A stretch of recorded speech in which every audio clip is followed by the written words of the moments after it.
Hello! So this is my second podcast, and today we have the Beshy group. And yeah, let's do a quick introduction. So let's start with... Me? Okay. Hello, my name is Alfie and I'm from the Philippines. Welcome to Sean's channel. Whereabouts in the Philippines? One more time. Okay. Whereabouts in the Philippines? Whereabout? Did you forget? Tarlac. So, where's your hometown? I'm from Tarlac City. Yes. City or countryside? It's a city, but my province is, of course, it's in the countryside, but it's part of like the city. Okay, that sounds good. And we have... Hi, I'm Rana, and I'm from Manila, Manila. Quezon City. Ooh, fancy. Yeah. Elite. No. Yep, and hello, I'm Glisel, and also from the Philippines. I'm from Nueva Ecija in the Philippines, the rice capital of the Philippines. I always say that. Shout out to the rice capital. Yeah. Yes. Oh, really? Yeah, we've talked about rice before, like... Yeah. About rice fields in the Philippines. Yeah. It's my dream to buy a rice field in the buy- Philippines. It's cheap. It's cheap. Yeah. That's why I want to do it. I'm like, profit, right? Yeah. And it's kind of my dream, like, it'll probably never happen, but I want to buy my own rice field, ship some of the rice to my house here, and then, like, this is my rice. It's illegal though. Fuck off. Yeah, it is. No, seriously, it's Yeah. illegal to like import rice. Yeah, I'm going to do To it anyway. Japan. I'm just putting it in my bag. Do you have any rice in your bag? No. That's not rice, that's paper. That's favorite. First of all, how dare you? Okay, that's a pretty good introduction, I think. And how long have we known each other now? It's maybe 3 years. 3 years, Yeah. 4 years, yeah? 3 years, I think. Feels like a long time. I was going to say Yeah. 5. And I'm like, 5, that can't be right. Yeah. Okay, first question today is, I'm kind of wondering, how are you going to spend the payment you get for this podcast? Oh, buy a rice field. Buy a rice cooker. Maybe in my case, I'm gonna like buy some stuff that I can't buy now. Like a Right. house or Like a Car? cheaper one, maybe like a Lamborghini one. And then save the rest. Yeah, save the rest. Yeah. That's smart. Okay. Let's see. So a big question that, and kind of one of the main reasons I wanted to do this podcast, is so many people from like the Philippines and I think Southeast Asia in general, they really dream about coming to Japan and getting a job. Yes. And probably they think, how do I even go about that? Where do I start? What kind of job? So I'd just like to know like your kind of story of getting your job in Japan. should I go first? Yeah, go for it. Okay. So I actually applied in other jobs as well, not only in Japan but also in Thailand. Right. And I saw the job post in workabroad.ph. Ah, yeah. It's like a government website, right, Besh? It's a government website, like where they can find a lot of jobs overseas, like in different countries. So I found the first job that I had in that website, workabroad.ph, Right. and it's posted by an agency. So my application was sent to the agency, and they processed my application. I think I sent my application in May 2016, Right. and then they responded around August. Yeah. So it's not that long. Right. Yeah, right. Like the process of working abroad or Yes, applying, like that span of time, it's not long. So maybe you're kind of talk about it, but just roughly then, between you applying and then you actually getting the job in Japan and arriving in Japan, what was that kind of time duration? So May, June, July, August, September, like in 5 months. Right. That sounds pretty quick, and because Yeah. we do know like the paperwork can take so long. And when they responded, actually, they set our training time, and then they told us that we're flying like at the end of, I think, September, but we actually didn't. So at first it felt like a scam. Like, are we being scammed? Yeah. Like, they told us that we're flying to Japan on this date, but then they told us like the plane tickets are not here yet and things like that.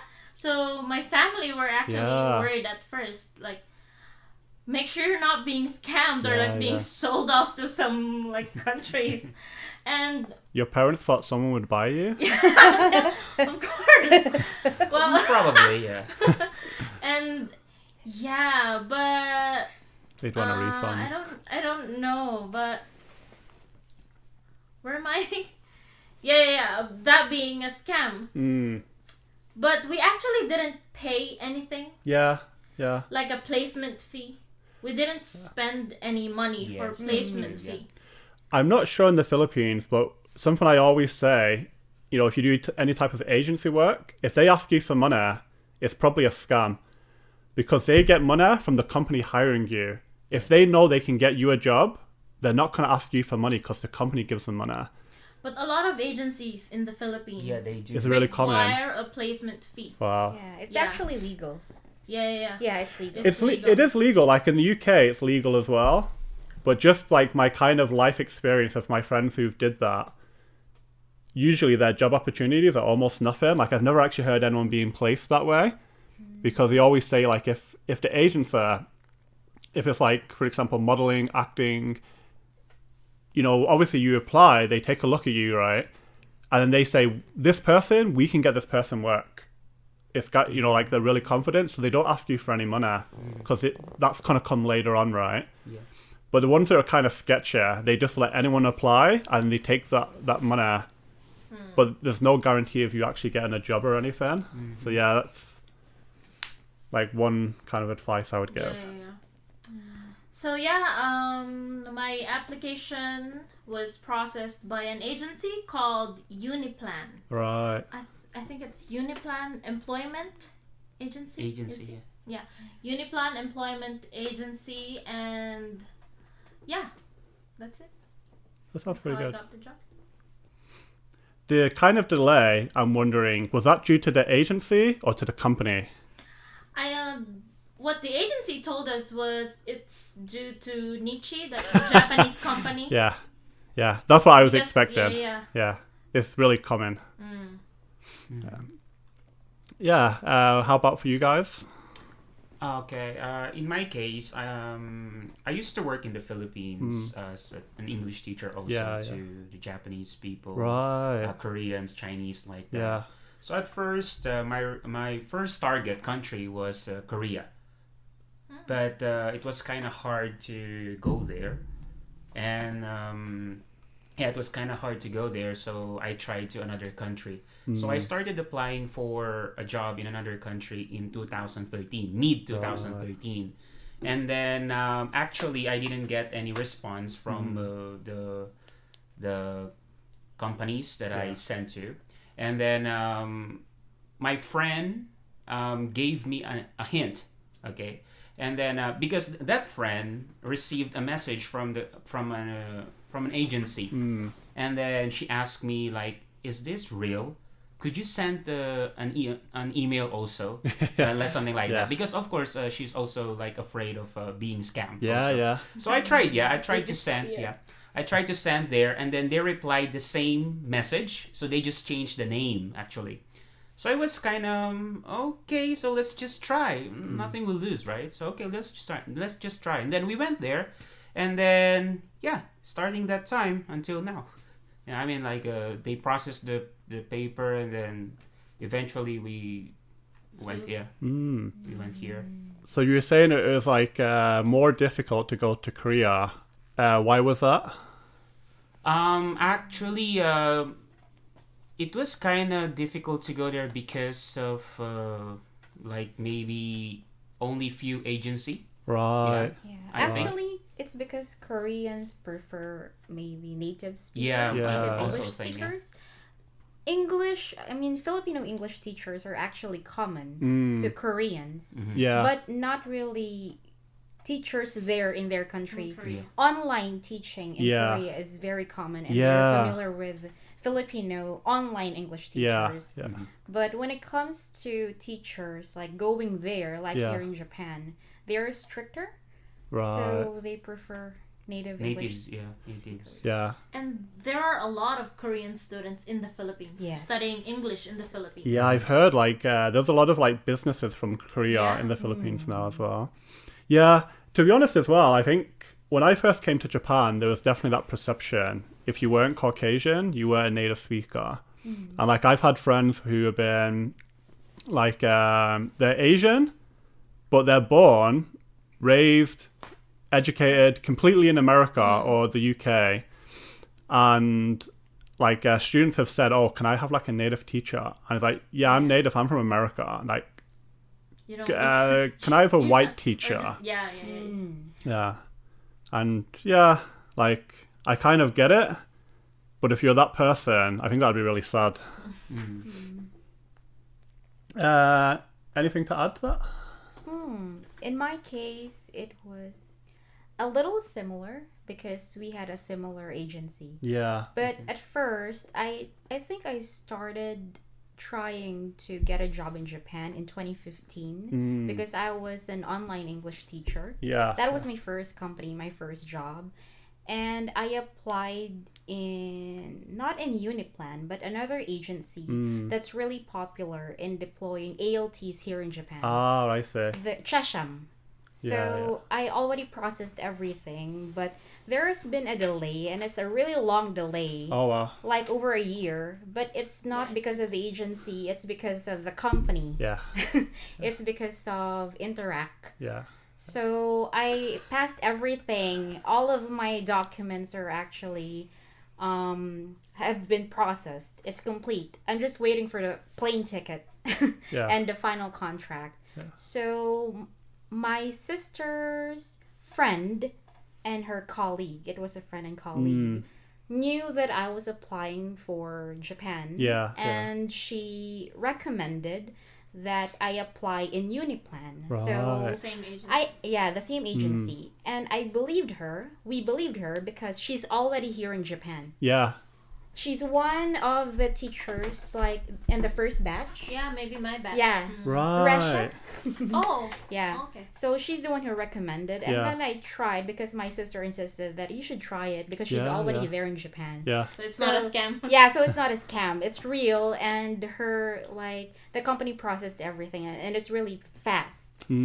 So I tried, but I wasn't really sure if it's, like, legit. Yeah, Yeah. Yeah, Same. because in my first agency was actually like a formal one. It's in Makati. If you know Right. Makati, that city is like the center of business in the Philippines. Right, There are a right. lot of offices there, Yeah. and I didn't believe the agency at first, but I just tried. Like what he said, Yeah. you'll lose nothing. Yeah, yeah. And then it was really fast after I went there, and they said that it's for like the interview, but it's actually contract signing Contract already. signing, Yeah. Yeah. The same thing happened to me. Yeah, so I they went- texted us. Yeah. It's very informal actually. Yeah. You're supposed to get an email. Like a formal email. Yeah, a formal email. That's how it usually works. But in my case, I got a text. Yeah, saying that you should go here in this office for an interview. But when we got there, it's actually contract signing.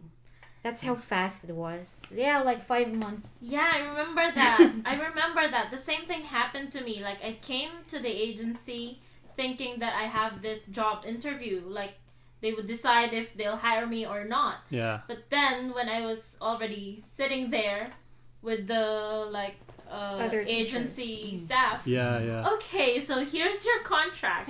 So that was actually shocking. Yeah. Yeah, Because first I it was had to very talk to shocking. my family, I had to Yeah. ask Gerald, I had to ask my boyfriend if he got the job Yeah. too. Yeah. Yeah. Yeah. That's kind of awkward because imagine if you signed it. You're like, okay, I'm going. Like, hey, Gerald, we're going. It's like, we? I didn't get a contract. I just went to do the Right, interview. yeah. That'd be awkward. Actually, for a couple of days, I thought I'm the only one who's going to Japan. Right. Did you say But- goodbye in that? I was kind of like, like talking to him, like how are we going to do this Yeah. long distance relationship? But then, like a couple of days later, he got the Yeah. interview schedule as well, and it's also a contract signing. Yeah, that's really fast. That's not common. Usually Yeah. people wait for a year, A year at or least. more than a Yeah, or year. more than a year. Yeah. Something I would say about that and like my kind of knowledge with that company is I'm pretty sure it's not common, but this company is kind of like that. Like my understanding is the president, who's sadly passed away now, but he gets like an idea, and then he was a big fan of Filipino people, and he's like, "We're gonna hire 600 Filipinos." Right? I'm like 600, and everything was always like that. Like even we initially opened, I think, 3 schools in Japan, and they hired like 50 teachers. In maybe not 50, I think it was like maybe 45, something like that, but way overstocked. And like that's before the schools had even officially opened yet. I was like, yeah, but we're gonna open 100 in Japan in 1 year. I was like, don't you want to like make Open the schools first. the first 3 successful and then go from there? Yeah. But you always had this kind of impulsive thing, like I'm gonna do this, and it's like go from there. And like even the instructor, the trainers at the time, they would try to follow up references, and the Japanese boss there said, "Oh, references, that's illegal in Japan." And like, is it? It's like, yeah, you can't do that. And obviously, it's not illegal. You should be checking references, but they basically wanted to make it so quick just to hire people and get them into the school. Hence, you got so many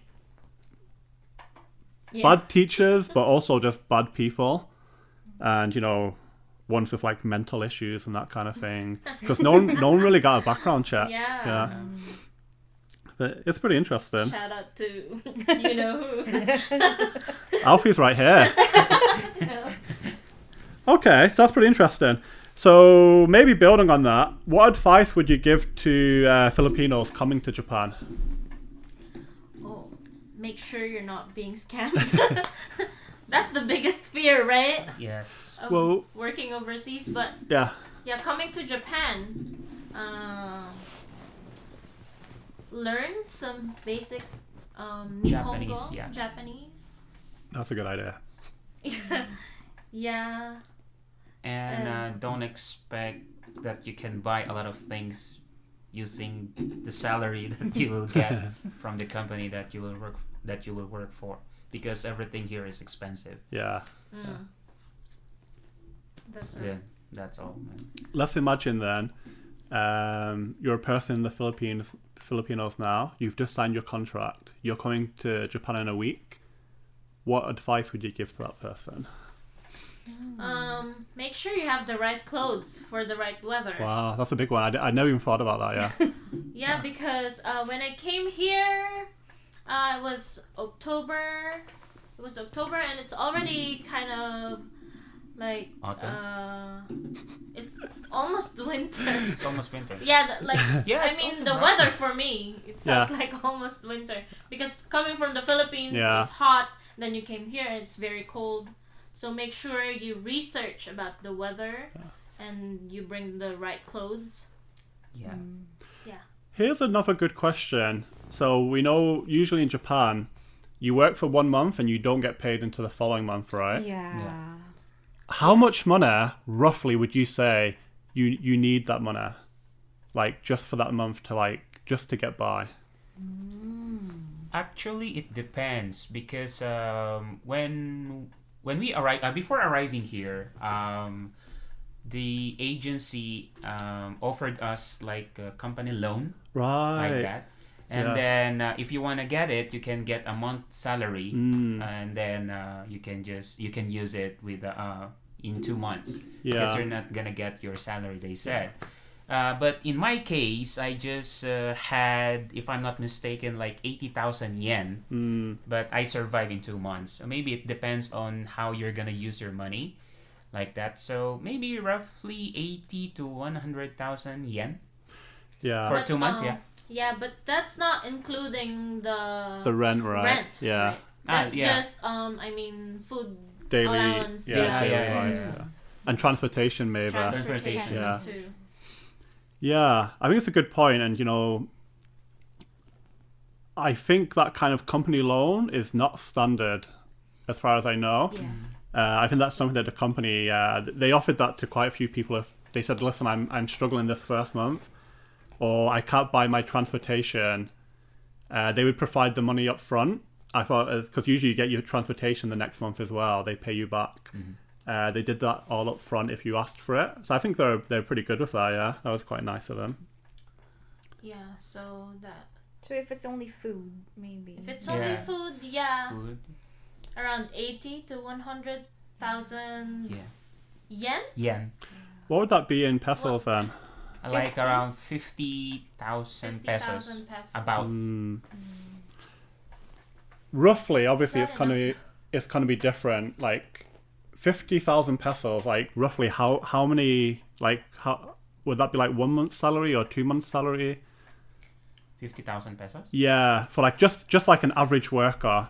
Like if you work in a store or In the Philippines? yeah. Okay, Oh. so Oh, yeah. for a public teacher Yeah, in the yeah. Philippines, because I used to be a public Yeah. teacher in the Philippines. I used to work for DepEd. I don't know how much their salary is now, but when I was working for DepEd, my salary was 19,000 pesos. Right. That's a lot. That's a lot. That's a no? lot. Yeah, for me. Yeah, so 19,000 pesos, that's for 1 month. Yeah. So maybe Close 3 months? close to free. 3 months, Close to yeah. free. It's And the you're same saying, for me. Alfie's saying that's quite good. But you was working in Manila, was it? Oh, that was in Nueva Ecija. But Right, in right. Manila, I was getting like 25,000 a month. Okay. Yeah. So yeah, that's 2 quite. months? 2 or 3? It's quite a lot of 3 money months. then, isn't it? For someone to come to Japan and Yeah. initially get by. It's quite interesting. Yeah. And rent. So they should know how much the rent is as Yeah, well. they should do some research first about that. Yeah. Maybe around 25 to 30,000 pesos. Yeah. Pesos. Just for the rent. I think for you guys as well, For a it's been month. quite nice with like how the company did it. But like something to know in Japan as well, when you get an apartment, if you're a foreign person trying to get it by yourself, it's really difficult. Yeah. and It's al- expensive. It's almost impossible. And then, yeah, they're going to expect what they call like key money, gift money, deposit. Guarantee money. Yeah, I would say roughly it's probably 4 to maybe 5 months salary. Not salary, rent. 4 to 5 months rent that you have to pay as a kind of deposit, and most of it you don't get back. So yeah, that's something I would definitely be wary of. Like that happens in Japan. So I think a lot of foreign people from around the world that come here, they first live in a share house, I think. But It's cheaper. yeah, it's cheaper. I think is there no key money or anything with share house too? I'm not too sure actually about that. Yeah, that's definitely something to kind of be aware of. Yeah, like when people left the company, like other Filipinos, I'd try to say, my new job's paying this much and it's more. Like, is it really? Because you have to pay your own rent and transportation now. Like, it's a big thing that, the company pays out for your salary.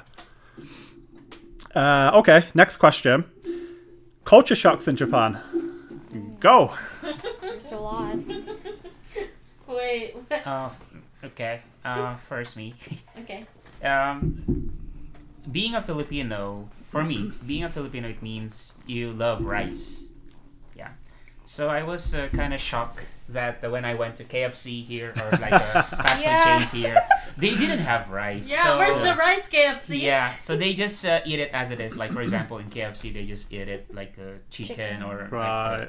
with fried Yeah. potatoes like that. So that's kind of culture shock for me. Yeah. And no gravy. And no gravy. as well. Yeah. How dare you, KFC? KFC, if you're listening, KFC's we're cancelled. outraged. Yeah, it's kind of funny you say, because you say Filipinos love rice. I'm like, Yeah. yeah, so do Japanese people. And then you're saying, but there's no there's no like rice here. Like it's just gonna be regular French fries you get around the world. That's kind of interesting. Yeah. So would you say that Filipinos love rice more than Japanese people? I think so. Definitely. Definitely. Alfie just started some beef. Here's his home address if you've got a problem. I want to go back a little bit, sorry. We talked okay. about the work stuff. I'm definitely going to put that in the description. All the kind of links that you guys provided. So yeah, I'm definitely going to put that in if that's what you're interested in. Yeah, what other culture shocks, Sarah? Nudity. Nudity. In the Philippines or? In Japan. In Japan. In Falls the in gym, the wrong country gym there. showers, like yeah. onsens. Yeah. Like, I don't know if it's just me or maybe it's just me. Like I was shocked. Yeah, I was shocked by that as well. Like, not overly shocked, but when I first went to the hot springs, yeah, the onsen. First of all, I loved it. I love it. But I'd see guys walking around. They weren't using that really small towel they give you. I'm like, why are you so proud? You don't have a reason to be. That's Yeah, true. that's one thing that shocked me. That's a when good one, yeah. I first went to the gym, and like that was before. Yeah. I don't go now, but Yeah, what else? that's kind of say a mean joke, but I won't. Old people living alone, or very old people Right, walking yeah. on the street. Yeah. For me too. They can barely walk and they're alone. Like I think that's Yeah, they go dangerous. shopping by themselves. I think, yeah, maybe dangerous, but I kind of think it's a good thing as well. Like, I feel like in Japan, elderly people are able to be still quite independent, and I think a lot of them will be. They want to be, sorry. So I think elderly people in Japan, they really hate this idea of being a burden on their family, which I think is, I get it's a culture thing, but I think it's quite sad for me. Right? You know, for me in the UK, I don't even know what that's really like. Because, you know, from my family personally, my grandma lives with my auntie, and there's literally at least 10 people in the house every day. So, you know, she doesn't ask anyone, but there's always someone to kind of cook a dinner for her. The family take turns and, like, clean up the house. It's usually the same members. Yeah, I fucking said it. Same But, in the Philippines. Yeah, you know, I think for me that's a nice thing. Yeah. So I think it's good they're independent.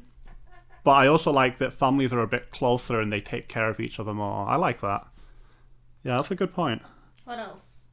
What else? In the Philippines, we have this idea that Japan has an advanced technology, right? But when I got to the office, I was really shocked with the computers of the company. Like, do some people still use this? So I was Yeah, surprised by that, right? They're using like Old computers. old computers with tower CPUs.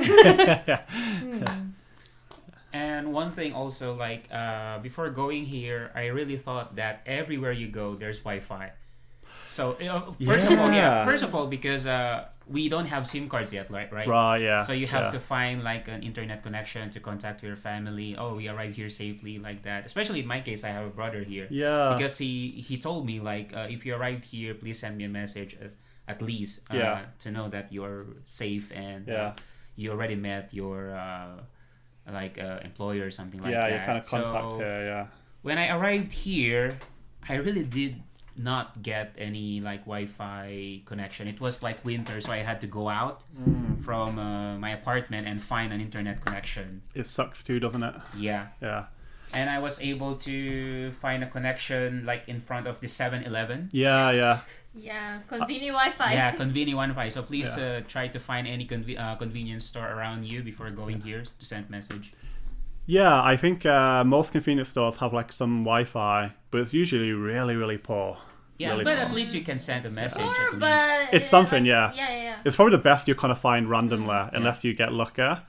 Yeah, the same in the UK. You can get so many like Wi-Fi spots in the UK you can use for free. Then some like ask you to pay after 15 minutes or whatever. Or 30, yeah. But when I go to the UK, I don't really, I don't get any type of plan or anything. I just use the Wi-Fi. If I meet my friend in the city centre, 100% I'm gonna find Wi-Fi. So yeah, that surprised me.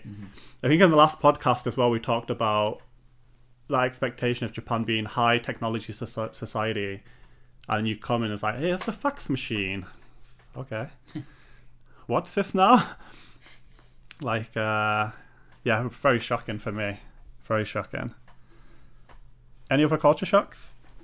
There are a lot. What else? For Filipinos, yeah. Expensive salons. expensive. Yeah, It's really, really salons expensive. and pedicures. Yeah. Very expensive. And also, like when you go to a restaurant or a cafe, and you sit on a table and you leave your things there, you go to the toilet, you come back and your things are still there. Yeah. That's one thing. Yeah, that's a shock. Yeah.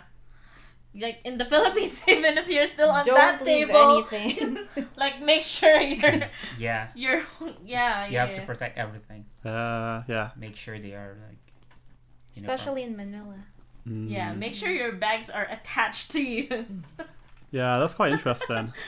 Yeah, I thought that's kind of a culture shock for me as well. I still kind of dislike that people put their bag down and then go and order. I'm like, no, you sit down after you order. Like, you're taking space. I'm so sorry I do that. If I ever see your bag, I'm gonna throw it like across the room. One more thing, like there are many vending machines. Yeah, that's one. Yeah, Yeah, you can even like get a soup. Yeah. like Yeah. a Corn kind of soup. soup. Yeah, there, right? Even underwear. I haven't seen, but maybe there is. That's always like an internet thing. Like Yeah. Japan sells like vending machines with like women's used underwear. I've never seen it. Used? Yeah, Oh, that's Yeah. shocking. Bet Really you're trying shocking. to find one. I've looked everywhere. I've never found it. Have you No. bought one? So next question. No, it's always some. Even like now, I always see that on the internet. Like, oh, you know, Japanese people do this. So like, I've literally never seen anything like that. But yeah, you can buy like ties and underwear Yeah. in vending machines. It's not really common, but I've seen them. Yeah, that's kind of a culture shock for me. I think same in the UK, like a vending machine outside is gonna get robbed, like Yeah. 100%. Ooh. British people are thieves. Okay, here's a pretty interesting question, especially like where we, maybe more so if you worked in like a big school like Shinjuku, but what kind of things did you learn working in a multicultural environment? So you're working in word. Japan, but the office language is pretty much English, but it's a super Japanese conservative company. What kind of things did you learn there? What was interesting? Interesting. Good question. Yeah, thank you. What? Working in a multicultural environment. In Japan, first thing of course is still about time. Yeah, Like you learn to value time. Like every minute counts. Not like when doing like not when you're doing your job, but like coming in the office and leaving the office. right. Being punctual. Yeah. Yeah, And what else? Of course, you're working with other people with different cultures. You learn to. You start to be more open, yeah. and you learn to respect other people's culture more. Oh, really? Yeah, of course. What else? Yeah, I agree with Glisel. I think respect same, is yeah. the key Yeah, because you will be shocked with some of their cultures. Yeah. Some things wouldn't even make sense. Like yeah. you would find it really illogical, but it's their culture, Yeah. so you just gotta respect You it. just have to Hashtag respect it, yeah. respect. Yeah. So and getting along well with your colleagues. Yeah. Like I think that's the most important thing. Yeah. It's not always about your skills Yeah. as a teacher or as anyone, but Yeah, getting along well with them is the most important thing. yeah. I agree with that, and I think, you know, something I often say is the kind of best members of like a school are not always the best teacher in terms of skill or technique or knowledge experience, it's usually someone who's a good employee, I always find. We talked about that before, yeah. Yeah. I think if you're a good employee, the rest will come later, and you're gonna have a much easier time. And, you know, if your coworker does something wrong and you point it out and you make an argument, people will think you're the one that's wrong because you're the one that's like broke the harmony of the office. Yes. It's kind of interesting.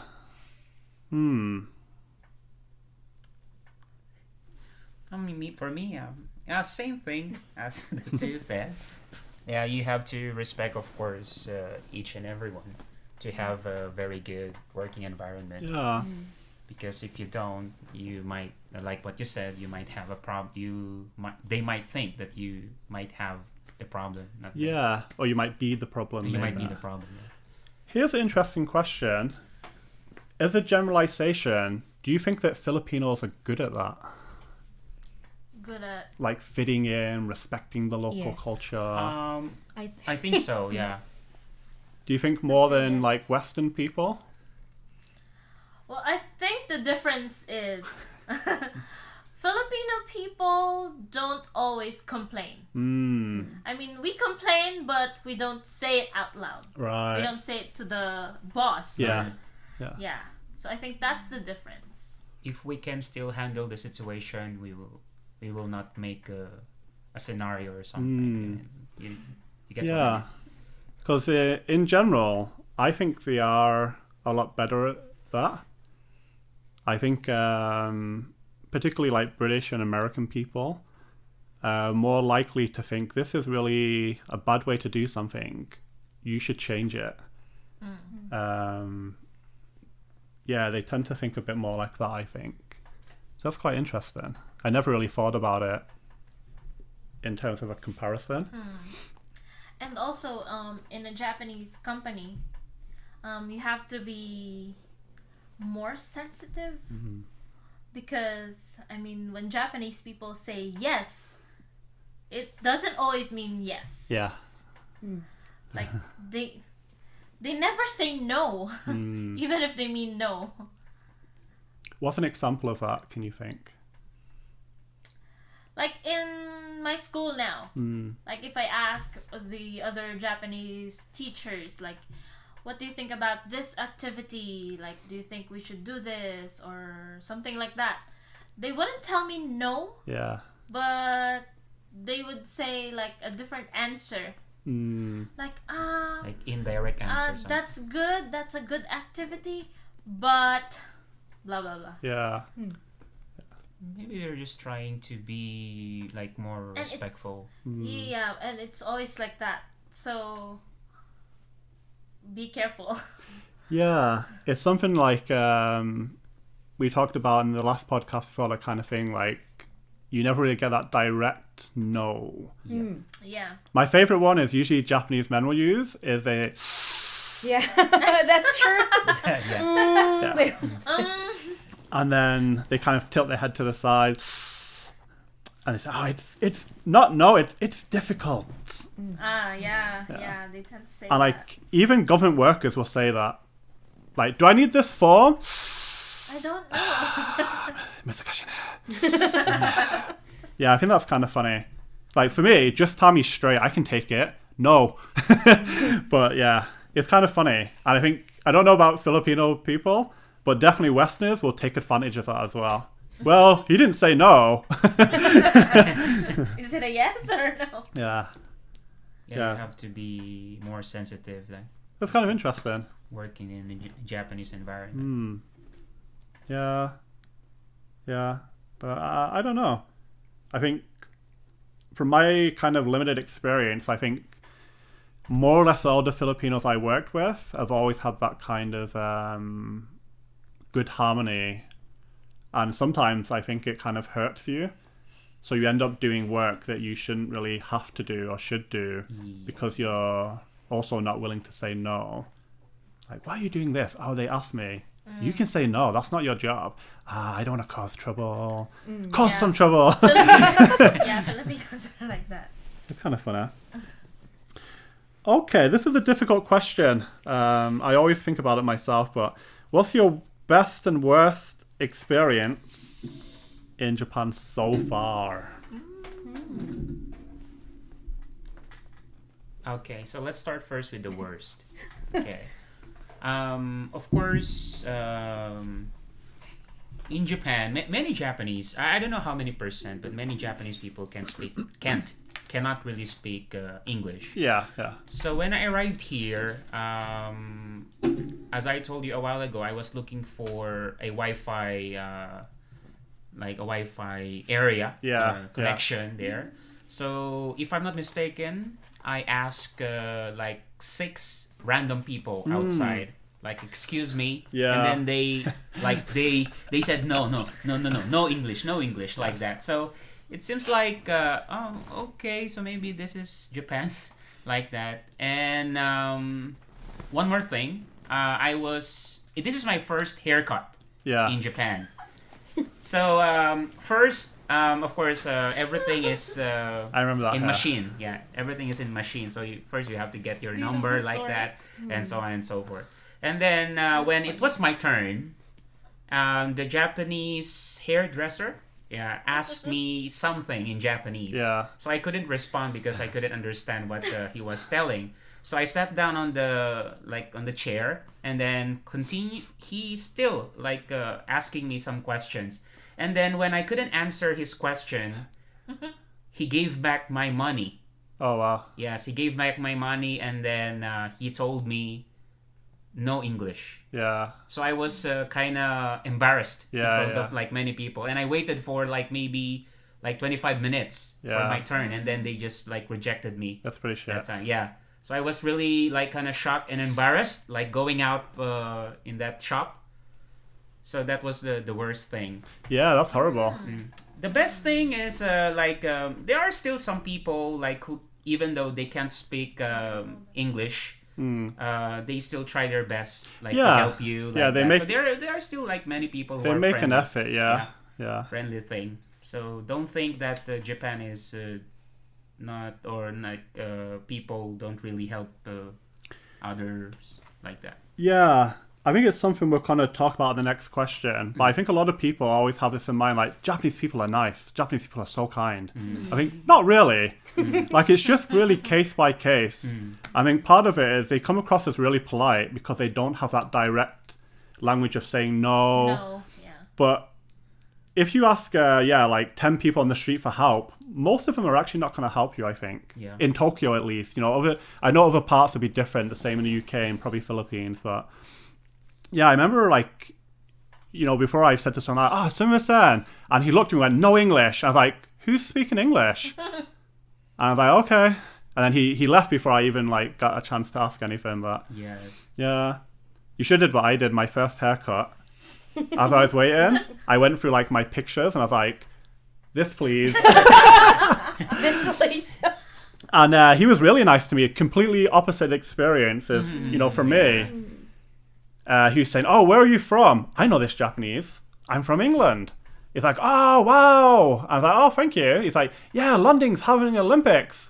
I'm like, oh, yeah, that's right. And he's like, da-da-da. Oh, that's right. And that was the whole conversation. He was talking about, so desu ne. And then I left, and I paid the money, and then he went, your Japanese is so good. I was like, so desu ne. Thank you. But yeah, that I think my first few haircuts is probably me going in this picture, please, and I think probably people think, oh well, you should know the Japanese before you go. Yeah, but there's nice ways to say things as well. I think, if that happened to me, I would have been so pissed off. Actually, yeah, I was really, I didn't really know what to do that time. Yeah, because that was the only place I know. Yeah.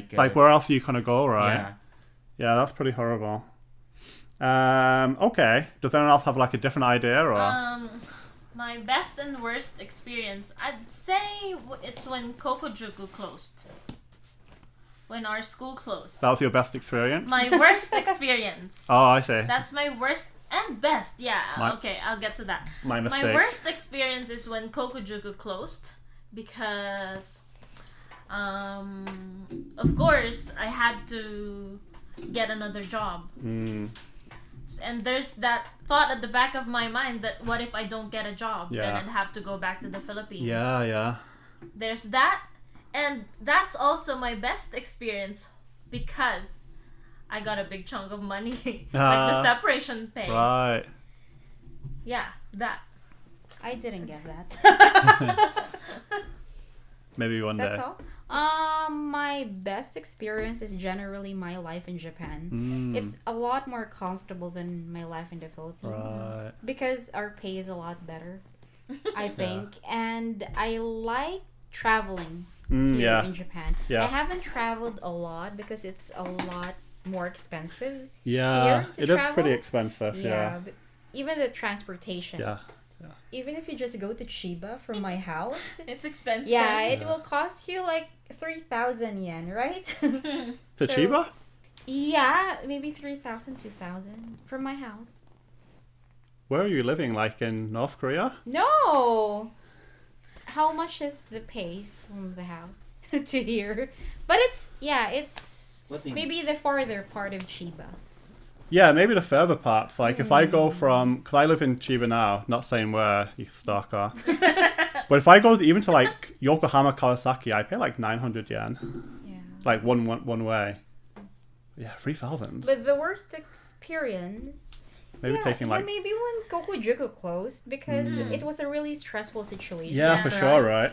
Because we didn't know if we're going to stay or take the money. Yeah. But we ended up staying. But Yeah. I really didn't regret that decision. Yeah. Because it's a stable company and Yes. but it was just a really stressful. I think that's the most stressful situation I've been in since I got here in Japan. Yeah, I think that would be pretty stressful. Yeah. Yeah. Because it was like the timing is really bad.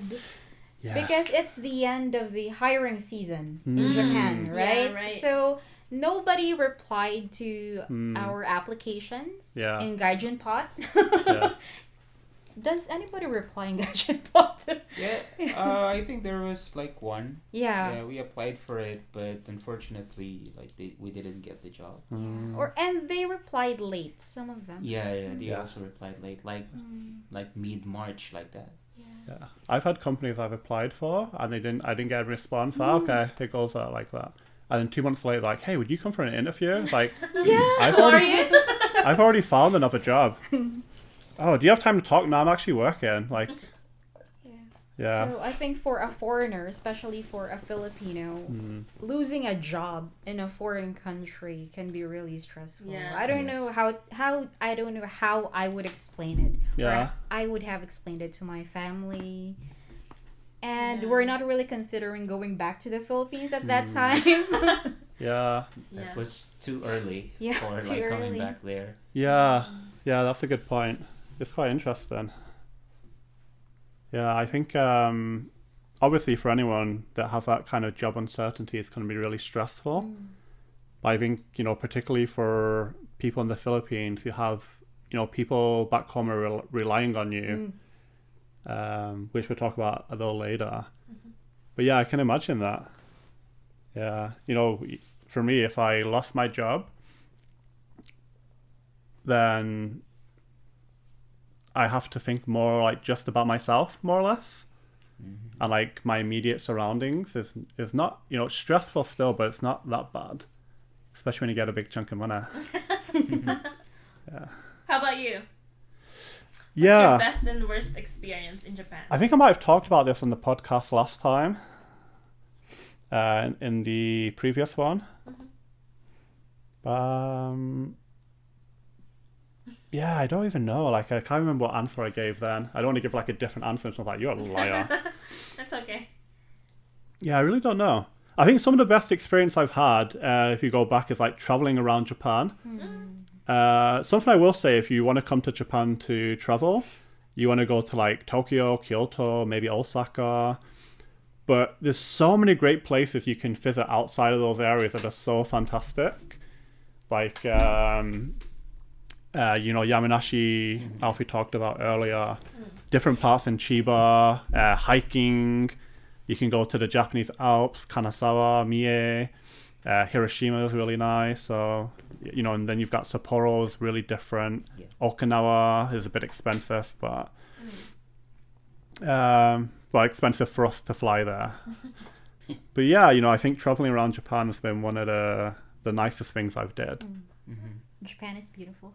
Yeah, it's a great country. Maybe me too. I can consider that one as also one of my best things. Yeah. Traveling, yeah. You won't regret it. I'd just like to say that no one mentioned meeting me, so.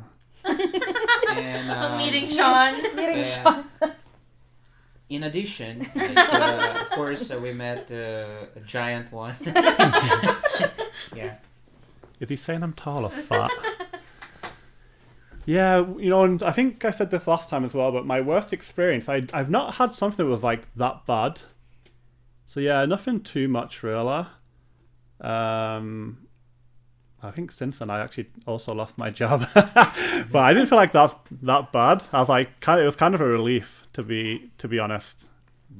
Maybe like a month now, when I'm so unemployed, I'll start to think this was really terrible. But at the moment, You're still rich. I'm still having fun. Yeah, I'm sure they didn't pay me enough, but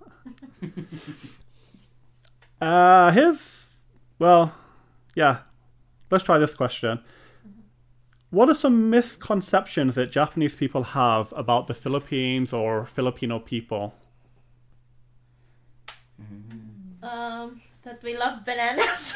Yeah, We love bananas. That's the funniest thing I've ever heard from them, actually. Like, Right. oh, are you from the Philippines? Like that? Oh, you must like bananas. And like dried mangoes. I don't like dried mangoes. I like dried mangoes, but yeah, every time like a Japanese people ask me, like, Oh, where are you bananas. from? I'm from the Philippines. Oh, bananas. What's with the obsession with bananas? Maybe, I don't know exactly why, but maybe we are like number one Producer? producer of bananas. Yeah, I think a lot of bananas in Japan are imported come from Yeah, the Philippines. they are imported from the Philippines. Like you can see in their tags. I remember a Japanese woman at the company saying British people eat bananas with a knife and fork. I'm like looking around and I was like, fuck they do. You know what I got for lunch that day? Bananas? You know what I did? He used Eat it with a knife and fork? I didn't have a knife, sadly, but I got like a knife from the convenience store because I brought my own lunch that day. And then I sat there and looked her in the eye as I ate it with a knife and fork. Classic Sean. Remember, the joke doesn't need to be funny for her, it just needs to be funny for me. Yeah, that's kind of funny. I've never really correlated like bananas with the Philippines, but Yeah, every time I say I'm from the Philippines, they'd say, "Oh, bananas!" Like, what? Maybe they love the bananas from the Philippines. Misconceptions. That one big thing that it's kind of offensive sometimes. But, Yeah, it's offensive. that we're here as, like, what do you call it? Entertainers. oh, like we singers work and in actors? No, I mean that we work in nightclubs and izakayas. Dancers. Yeah, dancers like not including me, not including. Yeah, that's a big misconception. What kind of entertainment? Like, you work at the bar? Yeah, Like serving drinks or? like Kinda. nightclubs.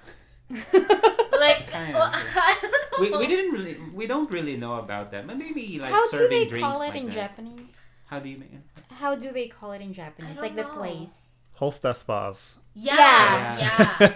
Yeah, because you say entertainment, I think a lot of people in the UK think this would be like entertainment industry. This could be like singing or movies, something. singing. Ah. And then if you say nightclubs, they're like, oh, so you're like serving drinks or, yeah, like dancing. Oh, you're like a professional dancer. It won't really like translate. Mm-hmm. Yeah, working at a hostess bar. I think even hostess bar, British people are like, what's a hostess bar? Google it. Yeah, why do you think people have that misconception? Because a lot of Like long time ago. a long time ago, the only working visa that Filipinos. a Filipino Like easy to go here. Right. Yeah. is if you work here as an entertainer. Yeah. Yeah. And many entertainers who were here before Like they got married To Yeah. to a Japanese, Japanese people. guy. Yeah. Yeah. So I don't know if it still is, but quite surprisingly for me, I think the number one marriage for foreign people, I thought it would be like probably American guys and Japanese women. It was actually Filipino women and Japanese men. Yes. Yeah. That's quite shocking for me. Mm. It's quite big number. Yeah. yeah. That's the number one misconception. Even some people back home, like when they first, like when they find out that Yeah. I'm working here, like I'd always have to tell them that, oh, I'm working in Japan as an English teacher. Yeah. Because if I don't tell them that, They then assume. they would assume that I'm here as an entertainer. Mhm. What?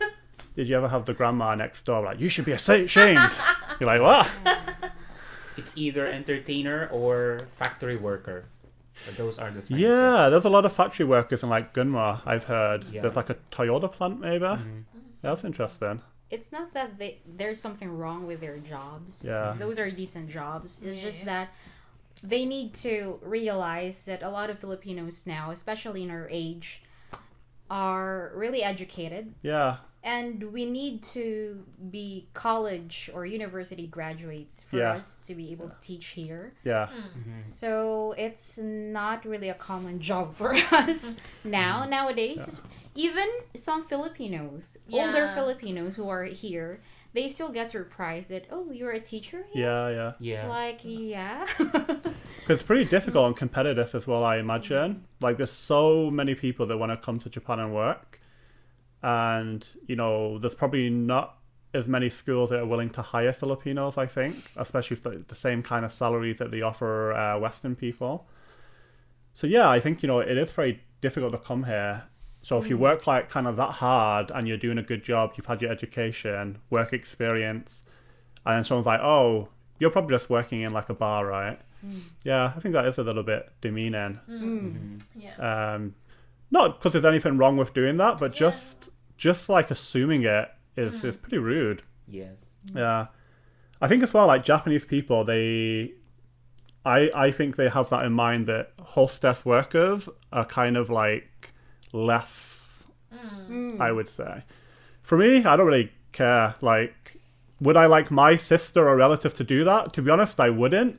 But if they did, I wouldn't think any different. It's just a job. Like, Yeah. you know, it actually pays pretty well. Maybe you should. Maybe you should. Maybe it's a Actually, stereotype. that's our next target. Next target. Next target. Why not? With my belly. Belly dancing. There's a fetish for that stuff now. Yeah. I'm trying to think of like misconceptions that Western people probably have about Filipinos as well.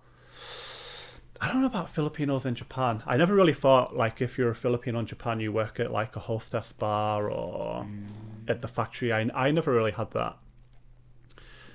For me, I probably think that Filipinos are very religious, I think.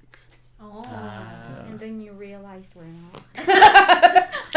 Or maybe we're the only ones who are not. Yeah. Yeah, maybe you're the only ones that, like, the not so religious ones come to Japan, but the ones that need to go to church every week, they have to stay in the They stay in Philippines. the Philippines. Yeah, I don't know.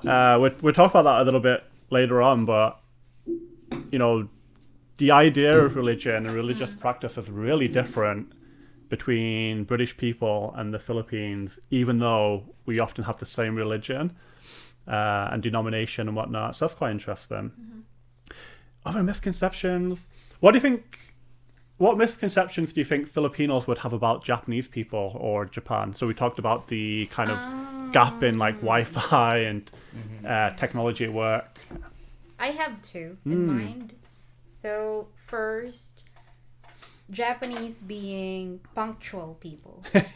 Yeah. Yeah, because in the Philippines, if you say that you're punctual, like in my case, my job is in Manila. The traffic's really bad. Right. So I would have to like allot 3 hours for travel time. That's serious.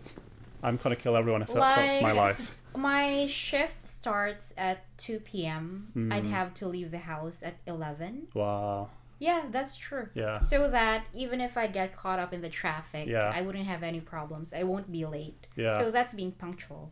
But here, it's not the Japanese people who are punctual. It's their trains. Right. Their trains That's are on interesting. time, Yeah. and that's why they're on time. That's But- interesting, yeah, yeah. I but- never thought about that way. Yeah, but in my case, in the Philippines, I would have to assume that Mm. I might get stuck in traffic or the trains might stop working Yeah. because the transportation is not that reliable. So I think they would get surprised that everyone here during rush hour Yeah. is running, Yeah. running for trains. So I don't really consider them punctual. And Yeah. another thing I think would be them being efficient workers. Mm.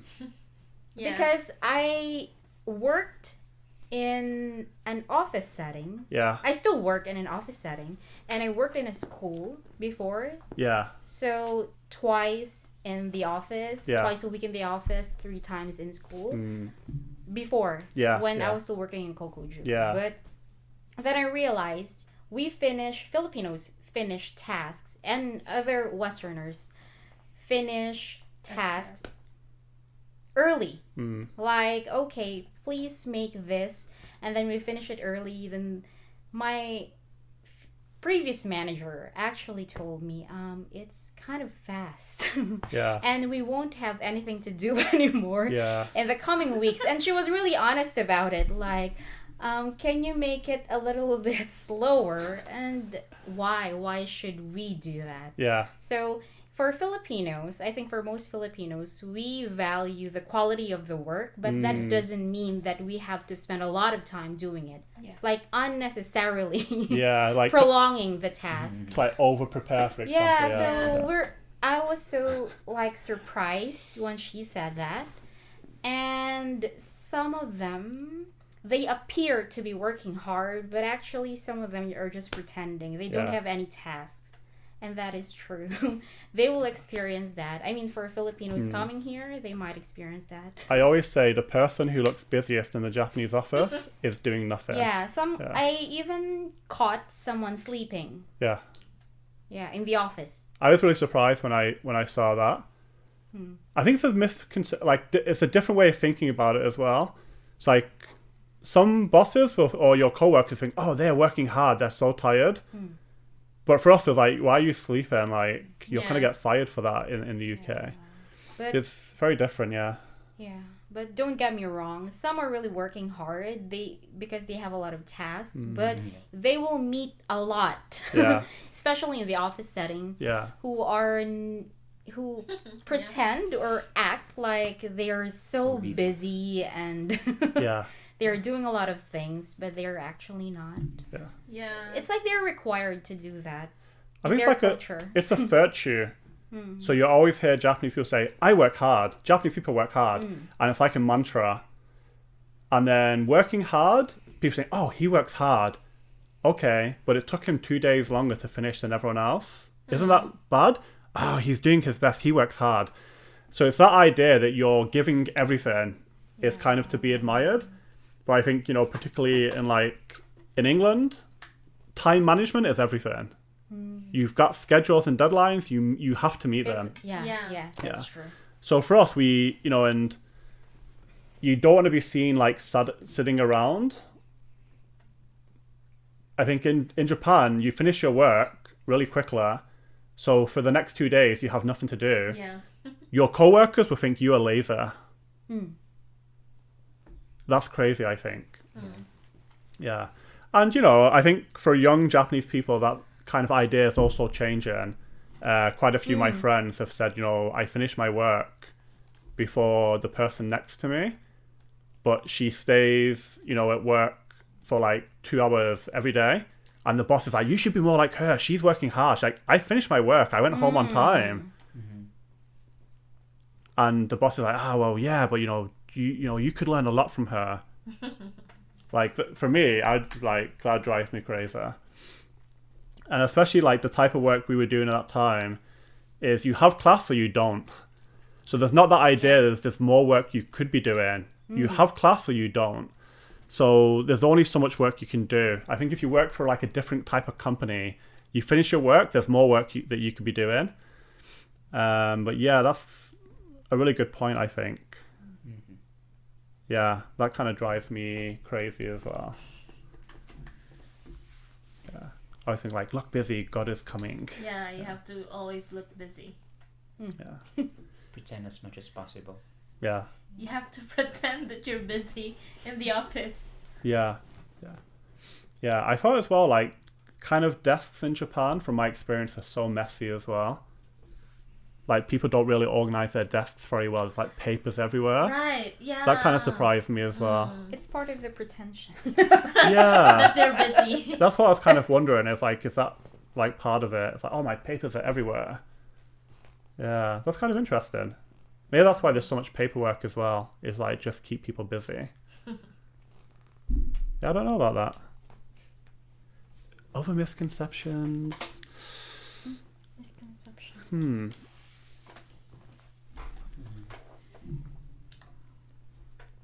What else? No more, I think. Almost same as... About punctuality as well. It's actually considered rude if you're too early, Yeah. Yeah. in the office, right? Right? We were told before, like, don't be here for like 30 minutes earlier than the like office hour. Like, it's rude for them. So I thought you like to be punctual. Yeah, I don't know if it's just my friends. I don't know. Most of my Japanese friends that I have the most contact with and I'm closer to, they're people that I met when I lived in the UK. So maybe they got corrupted by the UK, I don't know. But whenever I meet my friends, like privately, not work things, my friends are always late. Like 5 minutes, 10 minutes, sometimes like 20, 25. That's not even late in the Philippines. We can be late for an hour or two.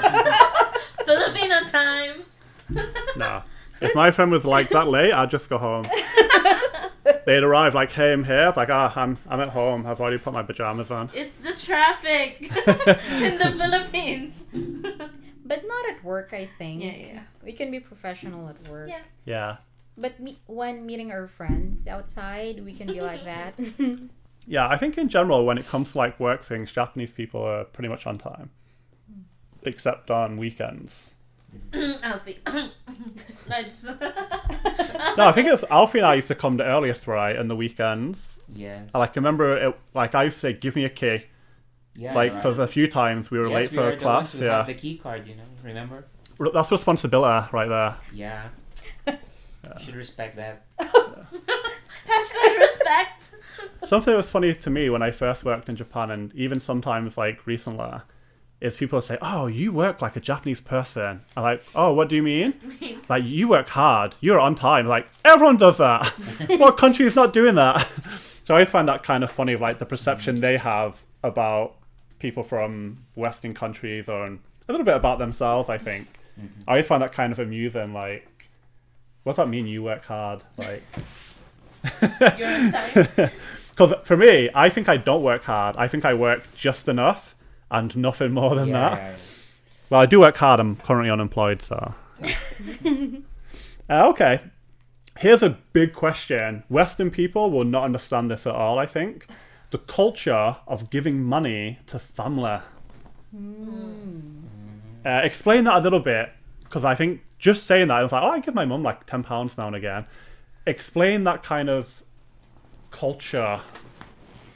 Yeah, so not only for Filipinos who are working overseas, but also Filipinos who are working in the Philippines. Yeah.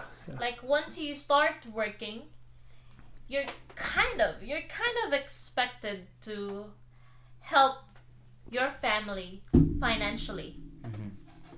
Especially like the first salary, right? When you start working, I think there's like, that's still a thing now. Although it's changing, but it's still happening.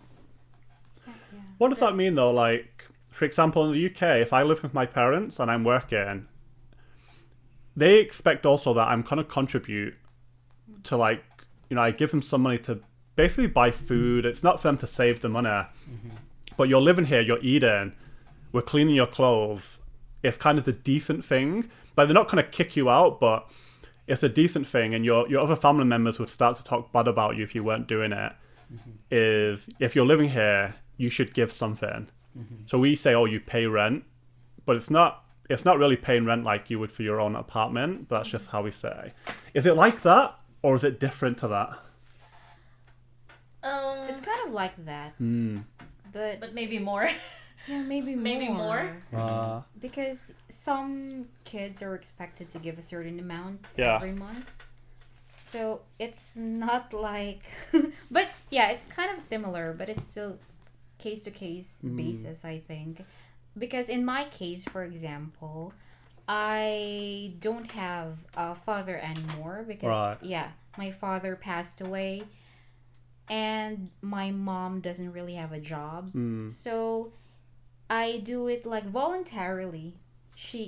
But I think you'll feel bad too for not giving. Not to, you feel Yeah, bad not I to. don't know. It's the culture in the Philippines, really.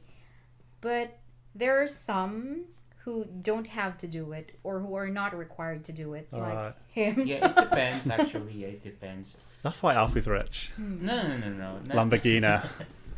Actually, in my case, I give money whenever I want. Right. Like, for example, if I call my parents now and then I talk to them, they said like they have, for example, my grandma needs medicine like that, or for his daily necessities like that and so on. And we get the funds from our mini store. Yeah. Because we have like mini store there. It's called Sari Sari store. Yeah, we call in it the Sari Sari Philippines. store like that. So it's kind of, you feel like guilt. Yeah, not giving. Yeah. Like money from them for them like that. Is this guilt you put on yourself, or is it like a societal or family guilt that's put on you? Maybe it depends as well. Yeah. But maybe for me, like it's just for myself. yourself, For yeah. myself. Yeah.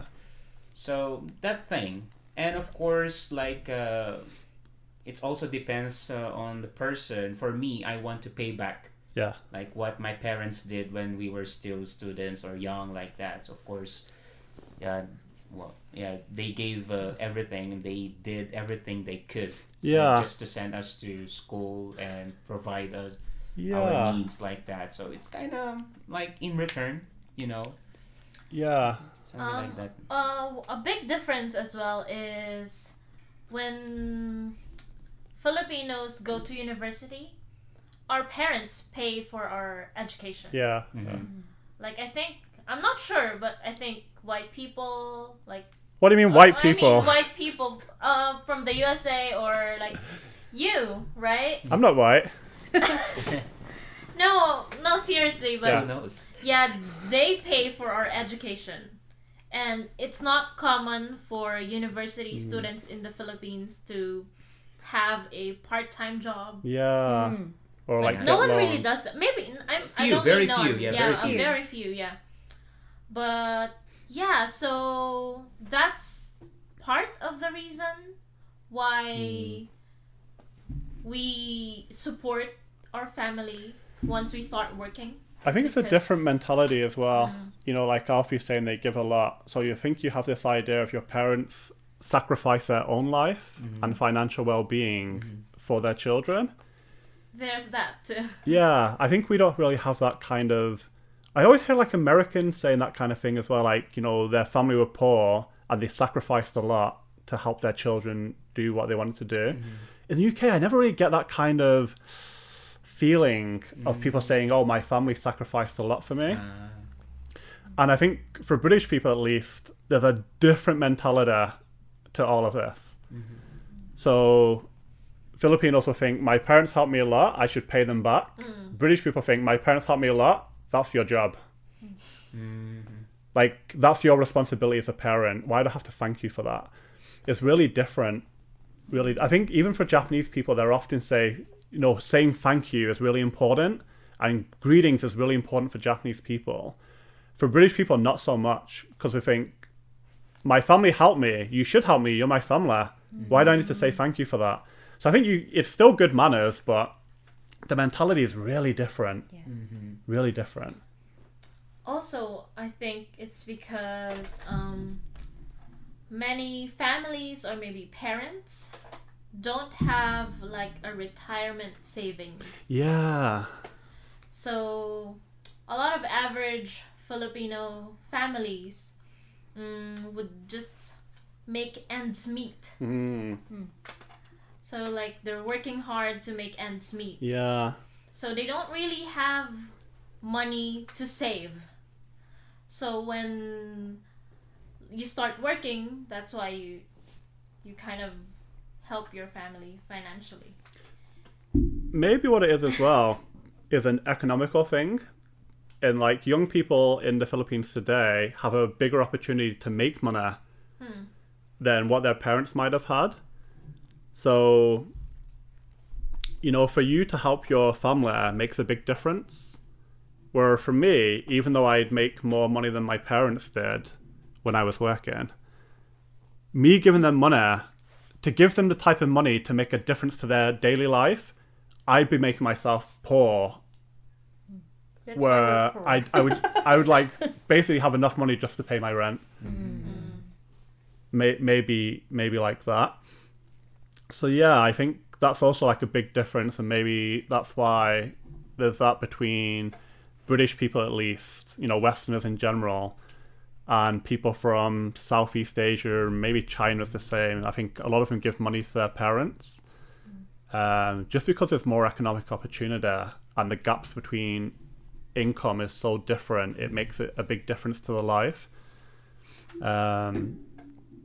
I don't really know any of my friends or family in the UK that are making such a big salary now.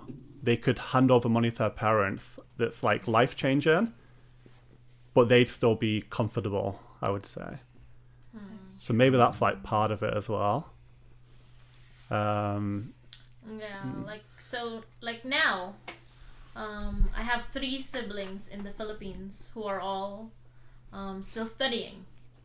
So I support them 100%. Like everything comes from me. Yeah. And Gerald as well. Gerald is very helpful and he understands that. So I'm lucky. Yeah. Yeah, and that's one reason too. Like if I don't give them money, they wouldn't have anything to eat or to support themselves. Yeah, that's with. true. It's really crazy when you think about it. And, you know, I've definitely heard of more, like, severe cases, I'd say, where people are responsible to pay for their grandparents' elderly care. You know, they're getting professional care. They're paying for their younger siblings to all be put through university. They're paying their parents' house, you know, like mortgage or whatever. You know, if they lost their job in Japan, what's going to happen to their family? Exactly. Their parents, Yeah. their siblings have to leave their University. education. Their elderly parents, they might die They from might that. die. Your family's going to lose their home. That's horrible. What pressure. I've never been under that type of pressure in my life. Like, that's really crazy for me. Like, it, you know, in a way, like me outside looking in, when I'd hear that, I think, oh, I feel really sorry for you. Like, you know, just the pressure you're under. You might hate your job, you hate it, and you can't leave. Yeah, That's crazy that's for me. true. Luckily, I love my job. Yeah, you know, it's so important to have that, I think, in your life, and you don't really have what you call like economic freedom to But I live think, your life. And yeah, but I think now, like I said, I think that culture is changing because now our generation is starting to think about savings, right, and retirement plans, insurances.